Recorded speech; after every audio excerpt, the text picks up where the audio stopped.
భోజన ప్రియులందరికీ స్వాగతం. ఈరోజు మనం చేసుకోబోయే రెసిపీ గోంగూర అన్నం. ఇది మన బామ్మగారి స్పెషల్ గోంగూర అన్నం అన్నమాట. చాలా సింపుల్ ఇంగ్రీడియంట్స్తో అయిపోతుంది అన్నమాట.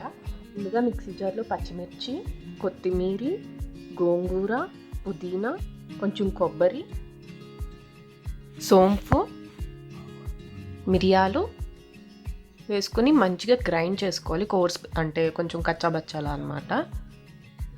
ఈ పేస్ట్ ఇప్పుడు పక్కన పెట్టేసుకుందాం. ఒక ప్యాన్ తీసుకొని ఆయిల్ వేసుకోవాలి. ఆవాలు, జీలకర్ర, పచ్చిశనగపప్పు, సాయి మినప్పప్పు, మినప్పప్పు, పల్లీలు, కరివేపాకు, ఎండుమిర్చి, కొంచెం ఇంగువ, ఇవన్నీ వేసుకొని బాగా వేపుకోవాలన్నమాట. బాగా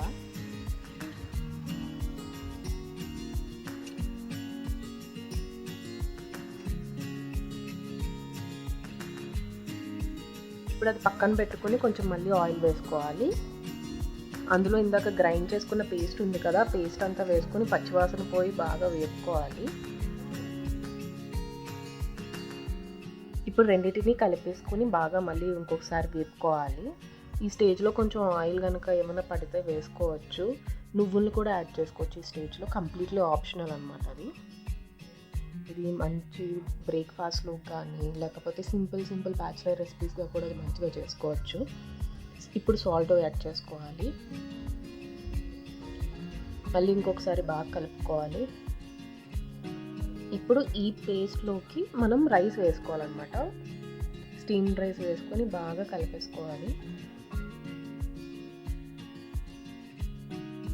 కొంచెం నిమ్మకాయ, ఒక చెక్క నిమ్మకాయ పిండుకొని బాగా దీన్ని కూడా బాగా కలిపేసుకోవాలి. అంతేనండి, మన రైస్ రెడీ అయిపోయింది. చాలా సింపుల్ అండ్ ఈజీ రెసిపీ అనమాట. మంచి ట్యాంగీ ఫ్లేవర్లో ఉంటుంది. చాలా అంటే చాలా బాగుంటుంది. మంచి soothing and comforting and easy recipe అనమాట. తప్పకుండా ట్రై చేసి రెసిపీ ఎలా వచ్చిందో కామెంట్ సెక్షన్లో చెప్పండి. ఇట్లు మీ భోజన ప్రియ.